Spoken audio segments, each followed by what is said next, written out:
not particularly. A lot of hadiths involving Bukhari and the scripture of Bukhari were actually written hundreds of years after the Prophet, meaning that there was actually a large margin of error, and also including the fact that... Yeah, no, so the hadiths mentioning Aisha's age, that was contemporary, so that's not a good excuse.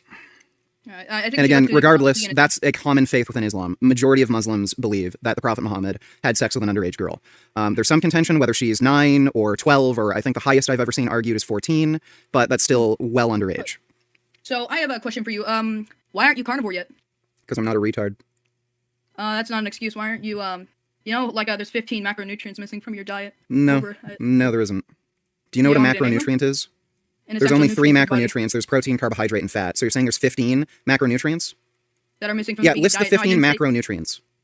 Okay, creatine, carnitine, casein, taurine, those aren't macronutrients. Those aren't macronutrients. I'm just listing. Do you know what a macronutrient is? It's either protein, carbohydrate, or fat. So name 15 macronutrients. Okay, 15 macronutrients. They're not macronutrients. Those are micronutrients. So again, I asked you to name 15 macronutrients. Okay. Are you going to acknowledge you don't know what a macronutrient is? So do you want to change what you're going to say? Okay. So why don't you list out the micronutrients you're talking about? Okay. EPA, DHA, vitamin B12. Okay, let's go through one by one. So just start with the first. B12? So you can get that from a supplement. Most animals actually get B12 from a supplement. Alright, so if we actually look at B12 and the forms of B12 that is used, we can look at, are you aware of cyanocobalamin, methylcobalamin, hydrocobalamin? Are you aware of those? Yeah, there's also adenosocobalamin. I think the majority... Yeah, so they don't have any more or any unique biological activity in the human body, so all you need is cyanocobalamin. You can also get methylcobalamin supplements that are pre-methylated. Those are good for people who have absorption issues. None of that matters. The majority of B12 supplements sold are actually sold to the animal agriculture industry. That makes up for, I think, 70% of B12 sales. So, we need to eat meat to get B12. Where do the animals get it? Oh, well, they take a supplement. Yeah, so you can just take a supplement. Alright, well, with that, I have to ask you... well, no, we're not done. List out the other macronutrients. So we did B12, or micronutrients. So you got to B12. List the others. K2?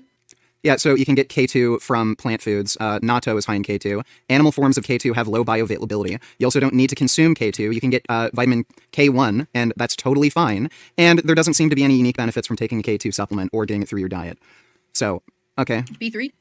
You can get that from plants. You can get that from shit like potatoes, nutritional yeast, whatever. That's everywhere. Isn't there different forms of B3? Yeah, and it doesn't matter. There's no unique benefit to taking a different form of B3. Oh, I didn't... Okay, DHA? Yeah, so you can get DHA from an algae-based DHA supplement. The way fish have EPA and DHA is they eat algae. So rather than eating fish that might be contaminated with mercury or industrial pollutants, you can just take a supplement and it's cheaper anyway. In order to get adequate daily intake of EPA and DHA, you would need to eat extremely high quantities of fish on a daily basis. So if you're so concerned with getting enough EPA, DHA, it makes more sense to take an algae-based DHA supplement. It's more economical than eating tons of fish. It's also more practical. So what's the next one? Okay, so what about taurine? Your own body makes taurine. There's some people with unique genetic abnormalities where they might end up being, they might be low producers of taurine. But, or no, actually, I don't know if taurine is the one. I think it's another amino acid. I think it's carnosine or something. I'm not sure if there's a genetic, I don't know if there's a polymorphism that affects taurine. But again, you can take a taurine supplement. All of the research on the benefits of supplementing, of taurine are dealt with, it's on supplementation. So why wouldn't you just take a supplement? The only research that exists on taurine's benefits is with supplementation. Heme iron? Heme iron is not an essential nutrient. Omega-3s? Sorry, I already listed them off, EPA and DHA. Yeah, I apologize. Shit. Damn, I'm trying to think, man. That was like literally my entire thing. But I'm not gonna lie, bro. You're like 1,000 times more knowledgeable than me in these subjects. So what's your excuse to not be vegan? We can talk about morals. Okay, so name the trait that's lacking in animals that if lacking in a human being would justify killing and eating human beings. Well, it's not one trait. It's thousands of traits. It's species. Humans have the natural urge to self-preserve. Like, you could consider species a category of traits, but okay, if Jews or black people had species differentiation from Homo sapien, would you be okay with killing Jews or black people if they weren't technically human and couldn't interbreed? Well, going by your hypothetical definition, like, I don't really say I would like to engage with hypotheticals that much, generally because of the fact that, you're sophist. Yeah, it's because you're sophist. If we go into, like, a thing or whatever, the definition Yeah, hypothetical of, like, dodging is for sophists. It proves you're a fucking retard. So, again, if the trait or category of traits you're naming is species, then if Jews or black people underwent species differentiation from the rest of the human race, would it be okay to kill Jews? I guess according to that logic, sure. Okay. I don't live in that reality. Right, okay, so based on your moral views, it'd be okay to kill Jews if they couldn't interbreed with white people. Man, shit, you're good at this.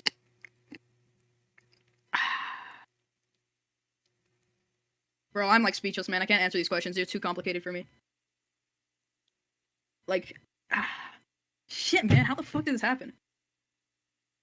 Bro. Well, you could just admit to being a piece of shit who pays for animal abuse. Like, that's fairly easy. Well, actually, I kill animals myself. I live on a farm. I've taken animals. Okay, cool. So you are just a piece of shit who does it yourself. Well, at least I'm not like the others that don't know where their meat comes from. I don't know how that makes it any better, so... Alright. Would you at least admit that people who... How can I say this? People who eat meat or whatever that don't want to know where their meat comes from, would you say that they are like a willfully ignorant? In any sense? Sure. They're still paying for animal abuse and contributing to it, just like you, so I don't see a significant differentiation there. Okay, by the way, where do you get your morals from? My what? Morals. For my own preferences. Alright, so if everybody has their different preferences, what gives you the right to say that your morals are superior to anybody else's morals exactly? Well, I don't know, they're internally consistent. What does that mean? So, like, hypothetical situations? No. Okay, so what... It doesn't just apply to hypothetical situations, but you've proven that your own... Well, I guess you did admit that it would be immoral to kill Jews, so you're just admitting being an awful person. But there's no objective way to establish if somebody's moral system is better than another. It's preference-based. I don't know what that has to do with anything. So... Well, morals are what defines, like, literally anything, including killing animals, so if it's just a preference, then nothing really matters. Nihilism, practically. Yeah, I'm a nihilist. Oh, wow, you're a nihilist, so you're a depressed nihilist? I'm not depressed. Oh, so you're not a depressed nihilist? Yeah. Oh, shocking. Okay, so, going off of that point. Okay, so if there was a button that you press, and it would basically a lion's eating a zebra, okay? Hypothetical button, you press it, and it takes the lion away, okay? It takes the zebra away, and it makes it out of harm's way, okay? Would you click that button? Yeah. Okay, so if you continuously click and press that button each and every time, this would basically make a loop where it would starve to death. All carnivore, or like a... Yeah, I'm fine with the that. lions would starve to... Okay, so you're for the extinction of all carnivorous species. Yeah. But that would cause suffering in and of itself. It would end up causing less suffering because there's no carnivores to rip a zebra's guts open while it's still living. Well, it could also destroy a lot of the ecosystem, especially with, how can I say this, very invasive species such as rabbits. Would you say we would need population control with that? Well, you could use various means of population control. You can reduce their habitat, you can use chemical sterilization. And again, not every carnivorous species is necessarily balancing an ecosystem, so...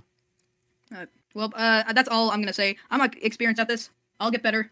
I will take the points. Well, no, you're not going to get better. You're just going to come up with some new bullshit excuse and then come here and then just bullshit I'm a again. truth seeker. I'm a truth seeker. But if I must be vegan, I must be vegan. Thanks.